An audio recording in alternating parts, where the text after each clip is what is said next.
Good morning, class. It's Miss Lexi, and today we're going to read Donkey Donkey by Roger Dovison. Donkey Donkey was a nice little donkey. His ears were just long enough. His belly was white and round as a ball.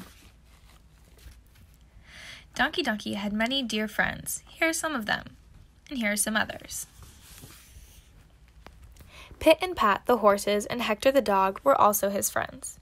Donkey Donkey's master was the kindest man in the village. Donkey Donkey loved thistles for his dinner, and there were a lot of them near the little stream across the meadow. Yet, in spite of that, Donkey Donkey was not happy. One day, he was drinking with Pat at the stream.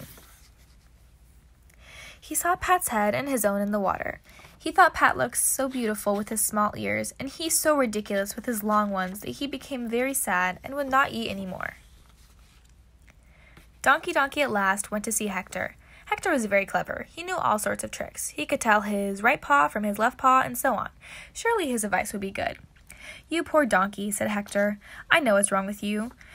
With your ears up like that, you resemble a sailboat. Keep your ears down, as I do." "See how funny I look with my ears up? That's it, Donkey Donkey. Put them down. Now they look almost as nice as mine, and Pat will be jealous because he can't do that." As Donkey Donkey was happy again, he went trotting around the farm like a little colt. But poor Donkey Donkey, how his friends laughed when they saw him. "Silly donkey," said Fuzzy Fuzzy the lamb. "Why do you believe what Hector says? There is only one way to wear ears. Look at me. Doesn't everyone say I'm pretty? And look at Phoebe the goat. And look at Fanny the cow. And look at the farmer's brother. Do you see how they all have their ears on the side? So many people cannot be wrong, Donkey Donkey." Donkey Donkey was impressed. He let Fuzzy Fuzzy fix his long ears. "Now," said the lamb, "you are beautiful. Wait, let's fetch a mirror." Donkey Donkey agreed that he did look dainty. Naomi the hen said the mirror flattered him, but she had a bad disposition, and of course she would say that. So Donkey Donkey went away again, although happy, although somewhat doubtful, as you can see by his expression.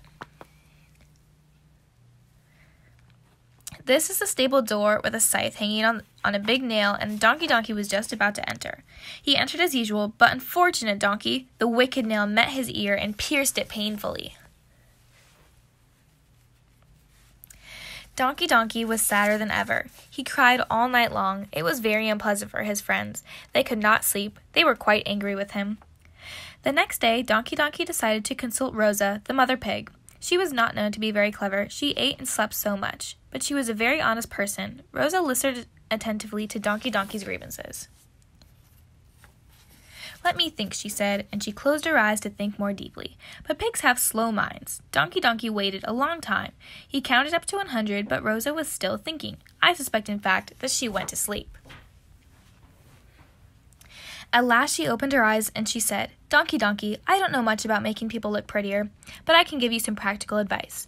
The idea of wearing ears up and down and sideways is all foolishness. When they are up, the wind and rain get in them. When they are down, you can't hear, and when they are sideways, well, you know what happens.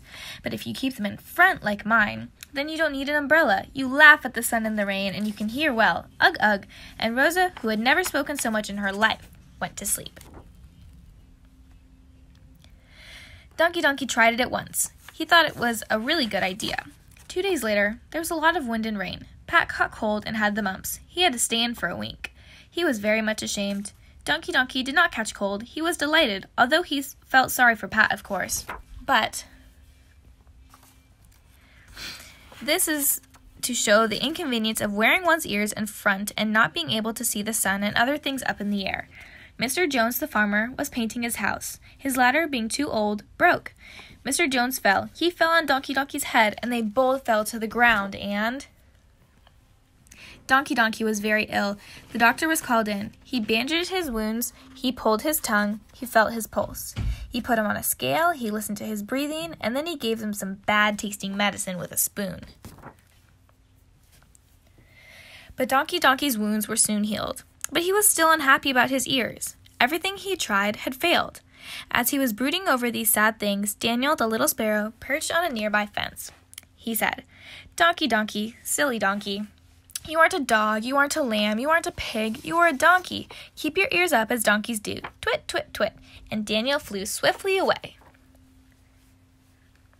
Donkey Donkey was astonished. He was delighted when a little girl passing by with her father said, "Oh, Daddy, see the pretty little donkey? His ears are so beautiful." And from that day, Donkey Donkey kept his ears up. He enjoyed eating thistles again, and he became the happiest of donkeys. And this story is finished. So guys, now that you know that Donkey Donkey's ears made him special, what makes you special?